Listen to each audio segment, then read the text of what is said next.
Imam yakin arah kiblatnya adalah sana, makmum arah kiblatnya sana.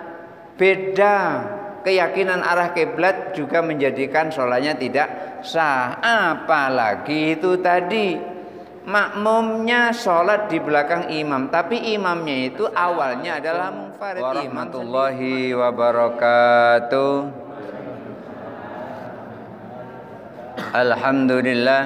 Alhamdulillahi nasta'inuhu wa nastaghfiruh wa na'udzu billahi min syururi anfusina wa min sayyiati a'malina may yahdihillahu fala mudhillalah wa may yudlilhu fala hadiyalah. Asyhadu an la ilaha illallah wahdahu la syarikalah wa asyhadu anna Muhammadan abduhu wa rasuluhu la nabiyya ba'dah. Allahumma shalli ala sayyidina Muhammad wa ala ali sayyidina Muhammad. Rabbi syrah li sadri wa yassir li amri wa hlul 'uqdatam min lisani yafqahu qawli, amma ba'du. Bapak Ibu hadirin hadirat jamaah salat maghrib Masjid Jami Al-Hikmah yang dirahmati Allah. Kita lanjutkan pembahasan yang lalu. Kemarin kita membahas tentang manfaat kita membaca tasbih subhanallah 33 kali, membaca takbir Allahu Akbar 33 kali, membaca tahmid alhamdulillah 33 kali. Ketika kita membaca takbir, tahmid dan tasbih masing-masing 33 kali, kemudian disempurnakan menjadi 100, la ilaha illallah wahdahu la syarikalah lahul mulku wa lahul hamdu yuhyi wa yumiitu wa ala kulli syai'in qadir, maka gunanya adalah khattat lahu dzunubahu walau kana mithla jabatil bahri. Dosa-dosanya akan diampuni oleh Allah walaupun dosa itu sebanyak buih yang ada di lautan. Artinya ketika kita zikir sesudah sholat itu juga akan merontokkan dosa-dosa kita. Siapa tahu pada saat sholat kita belum 100% dosa kita rontok, dosa kita diampuni oleh Allah, maka ditambah zikir sesudah sholat. Begitu zikir sesudah sholat, maka dosa-dosa kita pun kembali rontok ketika dosa kita masih ada. Selanjutnya kita teruskan penjelasan tentang zikir sesudah sholat. An Sa'ad bin Abi Waqqas, dari Sa'ad bin Abi Waqqas radhiyallahu anhu, semoga Allah meridhoinya, anna Rasulullah sallallahu alaihi wasallam, bahwa Rasulullah sallallahu alaihi wasallam kana yata'awwadu duburas sholati bihaula'il kalimat, bahwa Rasulullah sallallahu alaihi wasallam ketika selesai sholat fardu, Rasulullah itu berta'awud, minta perlindungan kepada Allah 3 kalimat.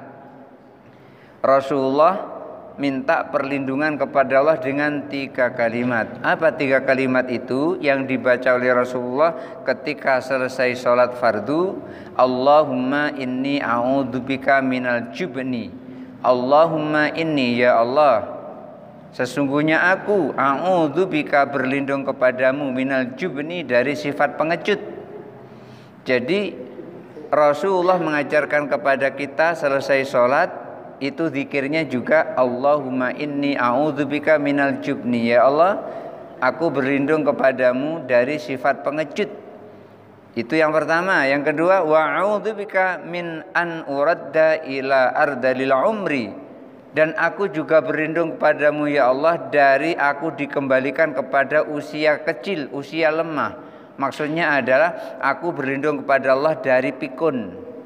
Dikembalikan kepada usia lemah artinya adalah pikun, tidak ingat apa-apa.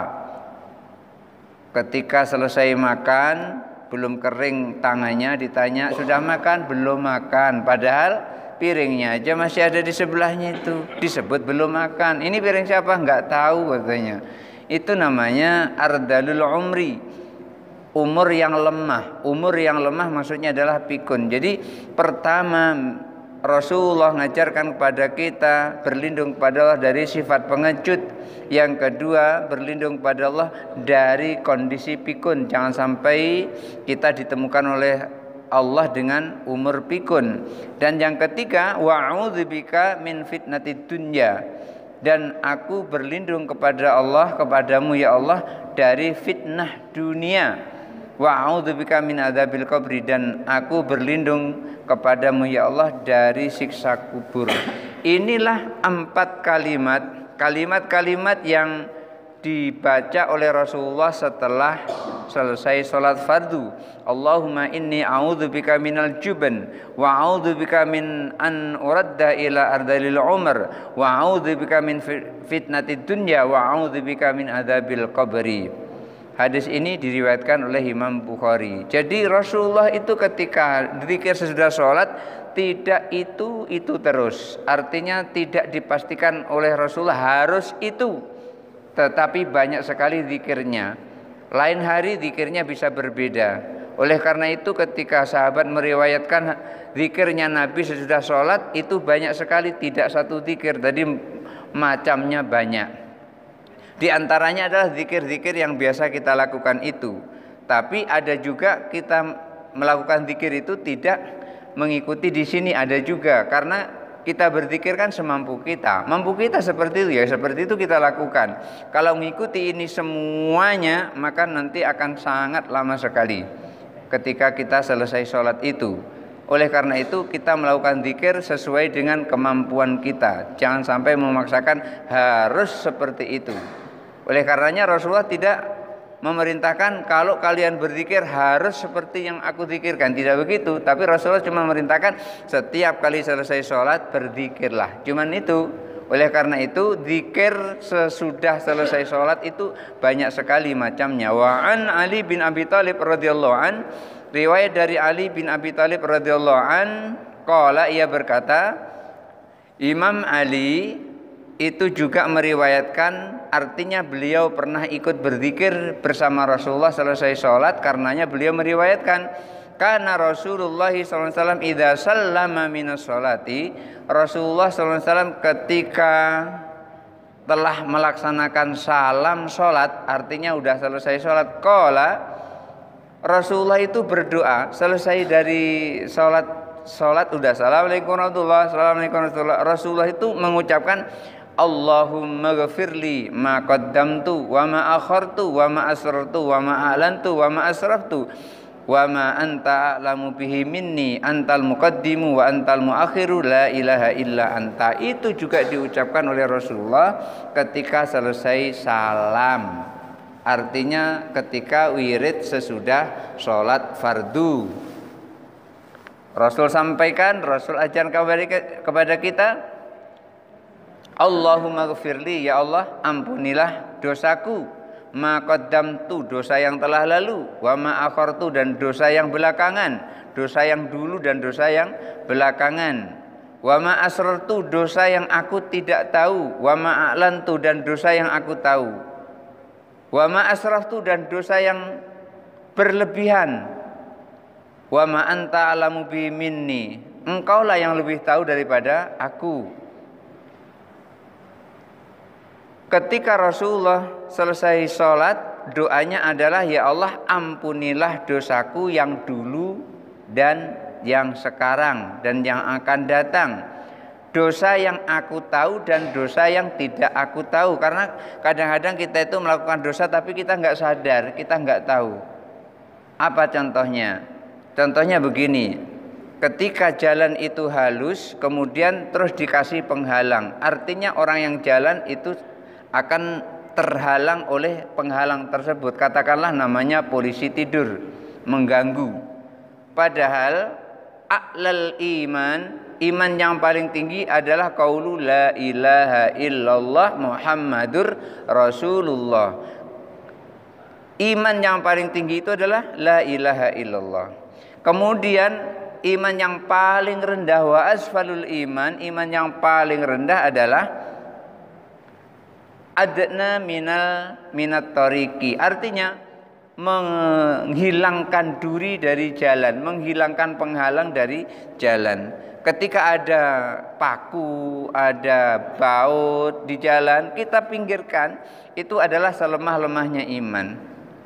Lah itu aja selemah-lemahnya iman, bagaimana kalau kita malah naruh paku di jalan?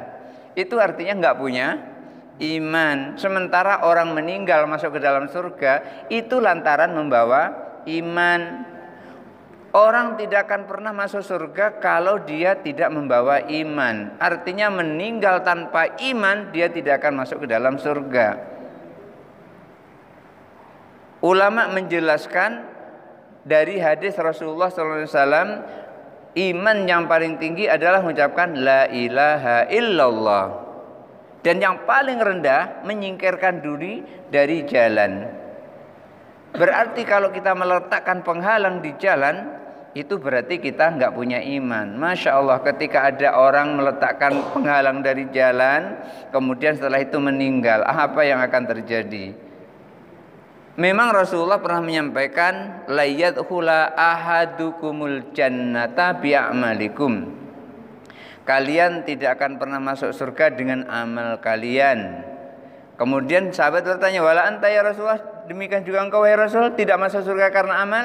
Wala ana, demikian juga aku, illa ayyataghammadani Allah birahmati, kecuali Allah melimpahkan rahmatnya kepadaku. Orang yang memperoleh rahmat Allah itu adalah orang yang beriman.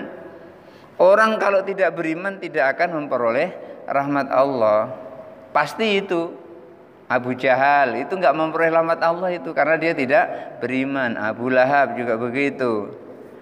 Oleh karena itu ada dosa yang kadang-kadang kita tidak tahu seperti itu tadi. Kita melakukan tapi kita nggak nyadari. Itu dosa yang tidak tahu. Makanya minta ampun kepada Allah agar diampuni dosa kita. Wa ma asrartu wa ma a'lantu, dosa yang aku tidak tahu dan dosa yang aku tahu. Kalau dosa yang aku tahu jelas kita merasa melaksanakan dosa itu. Makanya ketika kita merasa melaksanakan dosa itu, nah kita minta ampun kepada Allah. Wa ma asrartu, dosa karena kelakuan kita yang berlebihan. Berlebihan kita punya kelakuan sehingga minta ampun kepada Allah dari yang berlebihan itu tadi. Wa ma anta alamu minni, lalu kita menyatakan diri kepada Allah, ya Allah, tidak ada yang lebih tahu tentang dosaku kecuali engkau. Artinya Allah yang paling tahu. Barangkali kita nggak tahu tentang dosa kita, tetapi Allah maha tahu tentang dosa kita, karena Allah punya utusan untuk mencatat keburukan kita dan kebaikan kita, yaitu malaikat raqib dan malaikat atid. Raqib yang ada sebelah kanan mencatat kebaikan, atid yang sebelah kiri mencatat keburukan. Oleh karena itu kita mengadu kepada Allah. Wa ma anta a'lamu bihi minni, tidak ada yang lebih tahu tentang dosa-dosaku itu kecuali engkau ya Allah. Antal muqaddimu wa antal muakhiru, engkaulah yang maha mendahulukan dan maha mengakhirkan. Kalau Allah sudah mendahulukan maka terjadilah, dan Allah ketika sudah mengakhirkan, walaupun kita mati-matian pengen dahulu, pasti datangnya juga akhir. Kadang ada orang kan pengen duluan gitu, tetapi kalau Allah mengakhirkan dia, walaupun duluan tetap belakangan dia. Saya teringat 2012 yang lalu ada jamaah haji yang sulit sekali diatur. Karena kan ketika naik bus untuk menuju ke Arafah itu kan harusnya antri gitu. Nggak mau, kami harus duluan. Akhirnya ya sudah, silakanlah kalau mau duluan. Bener duluan, naik mobil berangkat jam 10 malam. Tapi nggak nyampe-nyampe ke Arafah. Sementara kami paling belakangan sudah jam 12 berangkat, jam 1 nyampe ke Arafah. Dia belum nyampe. Akhirnya kami cari dia melalui petugas. Jamaah kami dalam bus ini, rombongan ini belum nyampe sampai sekarang. Akhirnya apa? Nyampenya jam 4:30 subuh. Pengen duluan, tetapi Allah pengen mengakhirkan dia, maka akhir dia datangnya. Oleh karena itu Allah itu yang maha mendahulukan dan maha mengakhirkan. La ilaha illa anta, tiada Tuhan selain engkau. Riwayat ini adalah diriwayatkan oleh Abu Daud dengan sanadnya adalah sanad sahih. Wa huwa isnadu Muslim, yaitu sanadnya adalah sanad Imam Muslim. Wa hakadza fi riwayatin, dan demikianlah dalam sebuah riwayat. Wa fi riwayatin annahu kana yaqul, dan dalam riwayat lain Imam Muslim menyampaikan hadza baina tasyahudi wa taslim. kata-kata Allahumma ghfirli ma qaddamtu wa ma akhartu wa ma a'lantu wa ma asrartu wa ma asraftu wa ma anta alamu minni antal muqaddim wa antal muakhiru la ilaha illa anta, itu dibaca Rasulullah itu sebelum salam dalam sholat. Jadi ada dua riwayat. Yang pertama, doa ini dibaca Rasulullah sebelum salam setelah tahiyat akhir. Dan riwayat yang sekarang ini dibaca oleh Rasulullah setelah selesai sholat. Dan kedua-duanya sahih. Kedua-duanya artinya apa? Artinya boleh doa ini dibaca sebelum salam waktu sholat, dan boleh dibaca sesudah salam waktu kita zikir sesudah sholat fardu. Waqad sabaqa hadza fi maudhi'i, dan ini telah dijelaskan sebelumnya. Memang sebelumnya telah dibahas ini, yaitu yang biasa dilakukan oleh Imam Ali karramallahu wajhah, karena Rasulullah melakukan seperti itu. Wala munafatin baina riwayataini, dan tidak ada pertentangan di antara dua riwayat itu. Fahuma sahihatani, kedua-duanya sahih. Artinya ketika membaca Allahumma ghafirli ma qaddamtu wa ma akhartu wa ma a'lantu wa ma asrartu wa ma asraftu wa ma anta a'lamu bihi minni antal muqaddimu wa antal muakhiru la ilaha illa anta, itu riwayat ketika Rasulullah membacanya sebelum salam itu sahih. Ketika Rasulullah membacanya sesudah salam waktu zikir itu sahih. Kedua-duanya tidak bertumburan, kedua-duanya adalah pernah dilakukan oleh Rasulullah. Wa kana yaqulu du'a fi maudhi'aini, dan Rasulullah membaca doa yang tadi itu pada dua tempat itu, yaitu setelah tahiyat sebelum salam yang pertama, yang kedua dilakukan sesudah salam pada saat zikir sesudah sholat. Wallahu a'lam, dan Allah maha mengetahui. Jadi beliau Imam Nawawi menyebutkan wallahu a'lam, artinya Allah yang paling tahu. Wa an Mu'ad radhiyallahu anhu, dari Mu'ad radhiyallahu anna Rasulullah sallallahu alaihi wasallam, bahwa Rasulullah sallallahu alaihi wasallam akhadha biyadihi, pernah Rasulullah itu meraih tangannya Mu'ad. Tangan Mu'ad diraih, waqala, pada saat tangan Mu'ad diraih oleh Rasulullah itu Rasulullah bersabda, ya Mu'ad, wallahi inni la uhibbuka. Mu'ad, demi Allah aku benar-benar mencintaimu. Jadi Rasulullah itu sangat cinta kepada Mu'ad. Kenapa? Mu'ad ini orangnya nurut dan orangnya cerdas.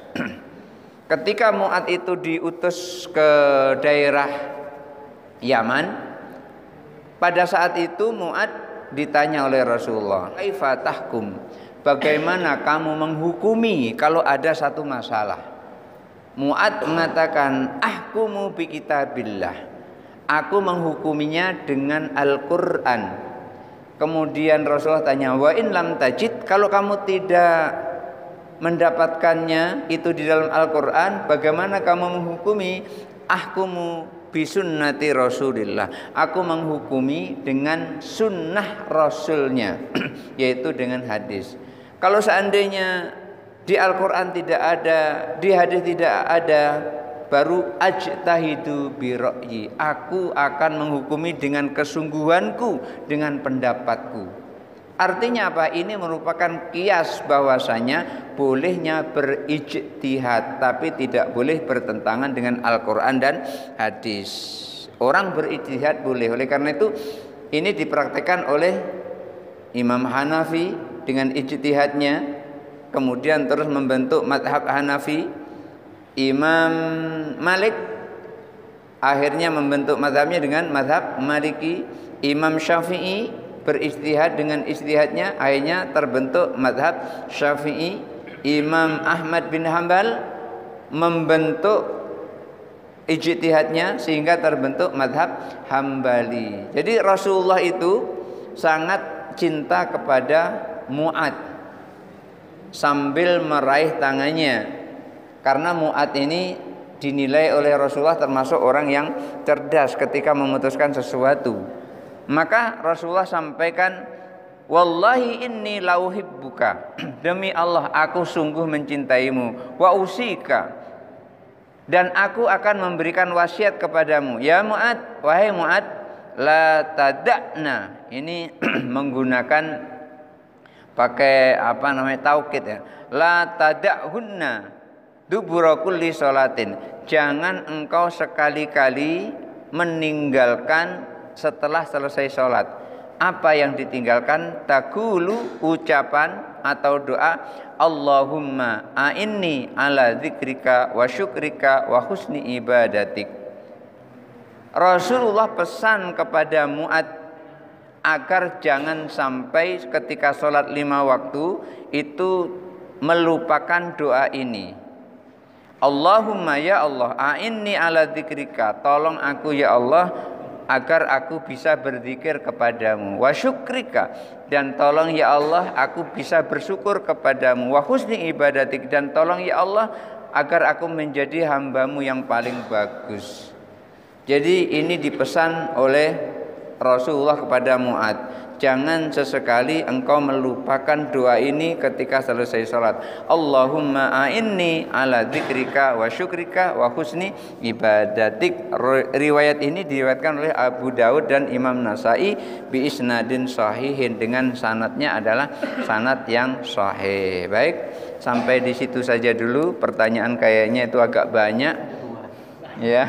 Jadi kalau nanti agak ditambah waktunya nanti nggak cukup. Baik, selanjutnya dipersilakan untuk pertanyaan. Baik, ketika kita sholat di masjid sendirian, kemudian ada yang makmum tapi tanpa memberi kode tanda, apakah hal tersebut sah sebagai sholat berjamaah? Terima kasih. Namanya sholat berjamaah itu imam harus tahu punya makmum, makmum harus tahu punya imam. Kalau imam nggak tahu kalau di belakang ada makmum, sholat berjamaahnya tidak sah. Sholat berjamaahnya tidak sah. Atau makmum nggak tahu kalau di depan ada imam, juga nggak sah sholatnya itu. Jadi antara imam dan makmum itu harus sehati. Ketika ada imam dan makmum tidak sehati, sholatnya tidak sah. Contoh, makmum yakin bahwasanya dirinya adalah sudah ngambil air wudhu dan belum batal. Yakin itu makmum belum batal. Imam meyakini makmum barusan kentut, kedengaran dia. Kemudian si makmum ini berimam kepada imam itu tadi. Dia menjadi makmumnya si imam tadi. Maka sholatnya tidak sah. Kenapa? Karena imam berkeyakinan makmum tadi batal. Belum ambil air wudhu, sudah kentut, kencang bunyinya tut, tapi dia nggak sadar kalau dia sedang kentut. Maka yang seperti itu sholat berjamaahnya tidak sah.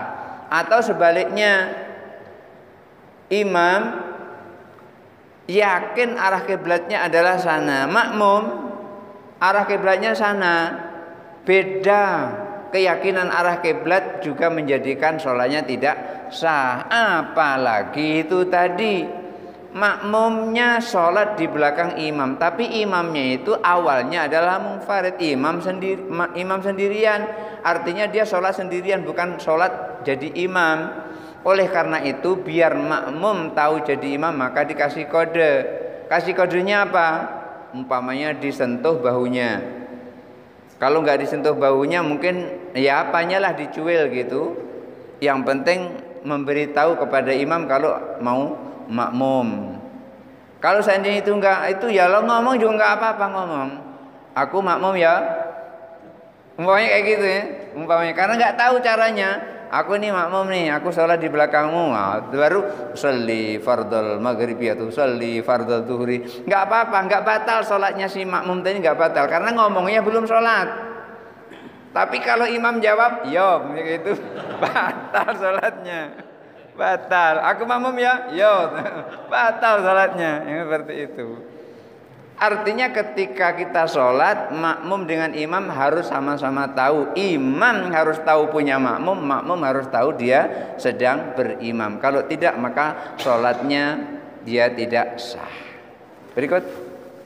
Baik, yang pertama, jika membaca kulhu 3 kali pahalanya sama dengan membaca satu Al-Quran. Bolehkah kita membacanya di setiap waktu sholat? Jawabannya boleh. Karena ada terjadi imam di Masjid Quba pada masa Rasulullah masih hidup.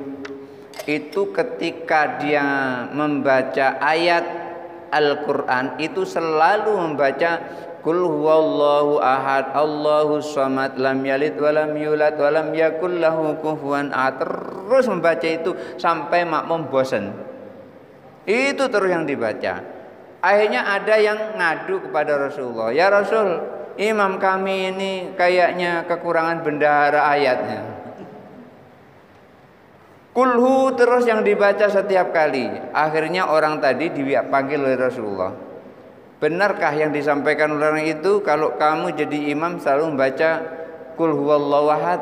Benar ya Rasul. Kenapa tanya? Karena aku cinta kepada Qul huwallahu ahad. Maka cintanya yang tadi imam membaca kulhu itu mendekatkan dirinya kepada surganya Allah Subhanahu wa ta'ala. Jadi dibaca kulhu itu karena cinta kepada surat itu, bukan karena ini pendek nih supaya cepat, bukan karena itu, tapi karena cintanya kepada surah Al-Ikhlas, Qul huwallahu ahad Allahus samad. Jadi boleh dibaca setiap kali kita sholat atau setiap kali selesai kita sholat. Dan bahkan ada riwayat juga, barang siapa di sore hari ia membaca Qul huwallahu ahad 3 kali, Qul a'udzu birabbil falaq 1 kali, Qul a'udzu birabbin nas 1 kali, maka Allah akan menjaga dari gangguan jin dan setan serta sihir sampai esok hari. Pagi harinya membaca kayak gitu juga, Qul huwallahu ahad 3 kali, Qul a'udzu birabbil falaq sekali, Qul a'udzu birabbin nas sekali, maka Allah akan menjaganya dari gangguan setan, jin dan sihir sampai sore hari. Begitu seterusnya. Kenapa? Karena dulu pernah Rasulullah itu disihir oleh orang Yahudi namanya Lubed. Sehingga ketika Rasulullah melihat tongkat itu seperti melihat ular. Akhirnya malaikat Jibril yang menyembuhkannya dengan dibacakan surah Ma'udzatain itu tadi, surah Al-Ikhlas dan surah Ma'udzatain itu. Maka inilah asal muasalnya turun atau disebut dengan asbabun nuzulnya turun surah Al-Ikhlas dan surah Qul a'udzu birabbil falaq dan surah Qul a'udzu birabbin nas atau Ma'udzatain. Jadi boleh selesai sholat kita baca kulhu 3 kali. Ini nanti ada penjelasannya berikutnya, cuman belum nyampe aja. Belum nyampe, nanti ada penjelasan. Tapi sudah ditanyakan ya saya jawab. Jadi boleh membaca surah Al-Ikhlas dan kemudian ditambah membaca Ma'udzatain juga lebih boleh lagi.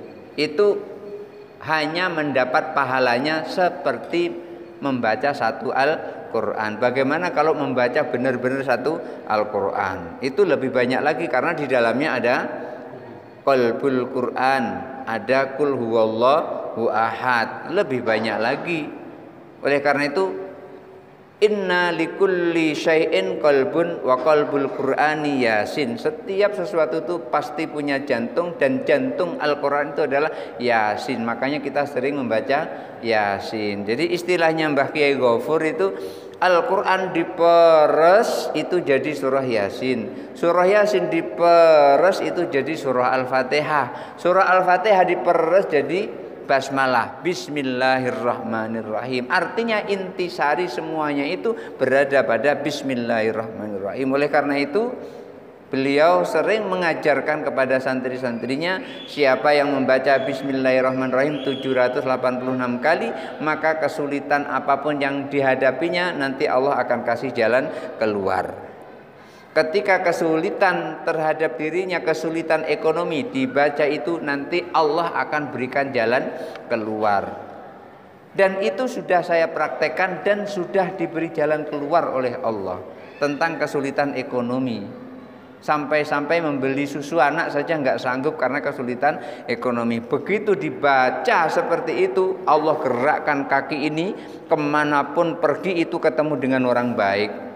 Akhirnya begitu berjalan ketemu dengan seorang anak namanya Dwi. si Dwi ini minta diajari ngaji. Akhirnya saya ngajar ngaji di rumahnya. Pas genap 2 tahun saya ngajar ngaji di rumahnya, dia pinter. Akhirnya ibunya itu nawarkan, Ustadz ada penawaran dari Pak Alim. Apa Bu? Ustadz mau gak naik haji? Ya maulah Bu, masa naik haji tidak mau. Akhirnya besoknya ditanya lagi, Ustadz jadi mau naik haji? Mau Bu, asal ada duitnya. Pak Alim itu kalau sudah berjanji tidak pernah dia ingkari, bagaimanapun akan diusahakan untuk mendapatkan itu. Lalu akhirnya saya dikasih makan habis ngajar ngaji menjelang Isya, dikasih suruh makan dulu, setelah itu baru dikasih cek 25.600.000. Waktu itu ongkos haji 24.900.000. Saya dikasih duit 25.600.000. Nah, ini bukti bahwasanya berawal dari bismillahirrahmanirrahim. Allah tuntun kita sesuai dengan keahlian kita. Bukan berarti wah Ustadz kok ngajar ngaji, aku nggak bisa ngajar ngaji. Bukan harus seperti itu, sesuai dengan kemampuan kita. Contohnya lagi, ada seorang bernama Yusuf. Yusuf ini usianya pada saya itu sudah 79 tahun. Rasanya sudah nggak mungkin dia naik haji. Lalu berdoa, ya Allah jangan kau matikan aku sebelum aku nginjak Masjidil Haram. Doanya seperti itu. Sebetulnya maksudnya adalah pengen menunaikan ibadah haji. Tiba-tiba pagi itu dia tidak bangun-bangun dari tidurnya. Akhirnya anaknya ngumpul jadi satu di rumah itu, termasuk tetangga-tetangganya udah sibuk di situ. Karena apa? Karena sudah nggak bangun lagi, usia sudah 80-an tahun usianya. Akhirnya apa? Akhirnya orang rame, itu sudah siang, kurang lebih sekitar jam 8 atau jam 9 gitu. Orang rame mau seakan-akan mau dimandikan gitu, tapi belum dipastikan kalau dia meninggal. Tiba-tiba ada orang Cina juga, saya nggak tahu namanya. Dia ngomong itu, kalau Pak Yusuf ini bangun, rasanya aku pengen naikkan dia umroh. Tidak berapa lama bangun dia. Dengar kata-kata mau dinaikkan umroh, bangun dia. Benar dikasih duit oleh orang tadi, akhirnya dia umroh. Setelah umroh, kalau nggak salah sekitar 2 atau 3 tahun kemudian, baru benar-benar meninggal. Ini semuanya adalah dituntun dari zikir Bismillahirrahmanirrahim. Siapa yang punya kesulitan lalu berzikir dengan Bismillahirrahmanirrahim 786 kali. Kok 786 Ustaz? Itulah yang dilakukan oleh ulama dan sudah terbukti manfaatnya ketika membaca 786 kali itu, maka kita pun juga ngikuti. Karena setiap ayat itu atau setiap kalimat zikir itu akan tahu manfaatnya setelah dicoba. Contoh, Ibnu Taimiyah yang barangkali banyak orang agak alergi dengan nama beliau itu. Beliau itu ahli ilmu yang sebagian ilmunya itu dituntun oleh atau ditiru oleh orang Wahabi.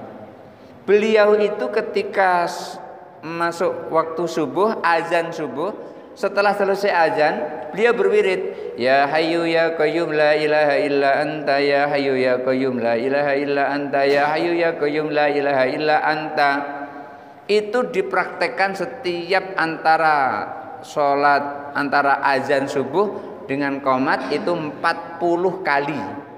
40 kali. Maka siapa orang yang mewiridkan 40 kali kalimat tadi, maka Allah akan hidupkan hatinya. Oleh karena itu beliau hatinya hidup dan sangat cerdas, karyanya banyak sekali. Yang akhirnya beliau pun akhirnya masuk ke dunia tasawuf, membersihkan diri supaya connect kepada Allah Subhanahu wa taala. Jadi semuanya itu melalui tajribat, latihan-latihan para ulama, baru kita mengetahui apa manfaatnya. Masih banyak lagi seperti Mbah Kiai Khalil Bangkalan, sama wiridnya ya hayyu ya qayyum la ilaha illa anta. Kawan-kawannya diajak seperti itu naik sampan. Lah begitu jam matanya terbuka sudah ada di daerah Jeddah sana. Dari Madura dengan membaca ya hayyu ya qayyum, tapi suruh menjem matanya ya hayyu ya qayyum la ilaha illa anta, ya hayyu ya qayyum la ilaha illa anta. Oleh karena itu kalau di Mekah itu banyak orang-orang Madura itu, dan berani-berani orangnya di sana itu. Karena pendahulunya juga begitu, seperti Mbah Kiai Khalil Bangkalan. Jadi masing-masing itu ada manfaatnya. Jadi ibu ketika membaca surah Al-Ikhlas 3 kali sesudah sholat itu boleh. Dan dalam sholat pun juga boleh. Saat kita membaca ayat setelah membaca surah Al-Fatihah rakaat pertama, rakaat kedua. Ingat, rakaat ketiga dan keempat tidak baca surah, hanya rakaat pertama dan rakaat kedua. Berikutnya, kapan makmum mulai takbiratul ihram kalau makmumnya bukan masbuk? Makmum mulai takbiratul ihram menunggu imam takbiratul ihram.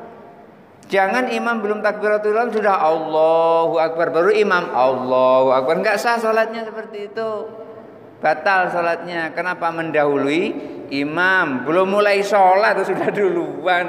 Nah, itu berarti nunggu imam dulu yang takbiratul ihram sempurna Allahu Akbar, barulah mulai pasang niat usolli fardhal maghribi salata raka'atin mustaqbilal qiblati adaan ma'muman lillahi ta'ala. Allah, pas Allah itu mulai lagi usolli lagi itu namanya pasang niat. Kalau enggak usolli, paling tidak kita tahu sekarang ini sedang sholat maghrib. Jadi pas bar itu pas selesai niatnya. Yang awal tadi itu bukan niat tapi lafaz niat untuk mengkuatkan hati kita bahwa kita sedang sholat maghrib. Kadang-kadang lagi error itu sholat maghrib usolli fardhal isya'i arba'at, kadang-kadang itu antara hati dengan otak nggak match, makanya nanti terus sadar, oh iya ini maghrib masa isya gitu. Ini maghrib masa isya. Akhirnya hatinya yang membenarkan, yang membeneri dari kesalahan itu. Oleh karena itu jangan bertakbir sebelum imam takbir, jangan mendahului. Jadi kapan takbiratul ihram? Setelah imam selesai takbiratul ihram baru kita takbiratul ihram. Jangan mendahului. Kalau mendahului batal sholatnya. Kemudian pahala sholat berjamaah 27 kali lipat dibanding sholat sendiri. Kalau safnya tidak rapat masih dapatkah kita pahala 27? Masih dapat. Karena intinya adalah 27 kali lipat dari sholat sendirian. Intinya sholat berjamaah masih dapat 27 kali lipat.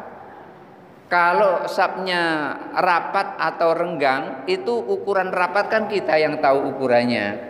Kalau mengukur rapat itu bukan berarti harus kaki nginjak kaki, bukan. Tetapi kalau mau rapat sesungguhnya adalah mata kaki bertemu dengan mata kaki, bukan kakinya nginjek kaki, tapi mata kaki ketemu mata kaki, bukan kelingking ya, kelingking kaki ketemu kelingking kaki, bukan, tapi mata kaki ketemu mata kaki dan bahu ketemu bahu. Bagaimana caranya bahu ketemu bahu kalau kakinya lebar? Maka di sini nanti sholat berjamaah akan dijelaskan. Sholat berjamaah itu adalah mata kaki ketemu mata kaki, bahu ketemu bahu. Bukan hanya mata kaki, bahunya tidak ketemu. Makanya ketika shaf supaya rapat itu adalah bahu ketemu bahu. Tetapi kalau mampunya rapat itu segitu, ya segitulah. Tidak boleh dipaksakan harus begitu. Karena Rasulullah sampaikan, idza amartukum bisyai'in fa'malu mastata'tum. Kalau aku perintahkan terhadap sesuatu maka lakukan semampumu. Kita mampunya rapat seperti itu, ya seperti itulah rapat kita. Dan tetap kita mendapat 27 kali lipat. Berikutnya masih habis. Oh sudah habis. Pas waktunya juga sudah masuk waktu isya. Adanallahu wa iyyakum ajmain wallahu muwaffiq ila aqwamit thariq. Wassalamualaikum warahmatullahi wabarakatuh.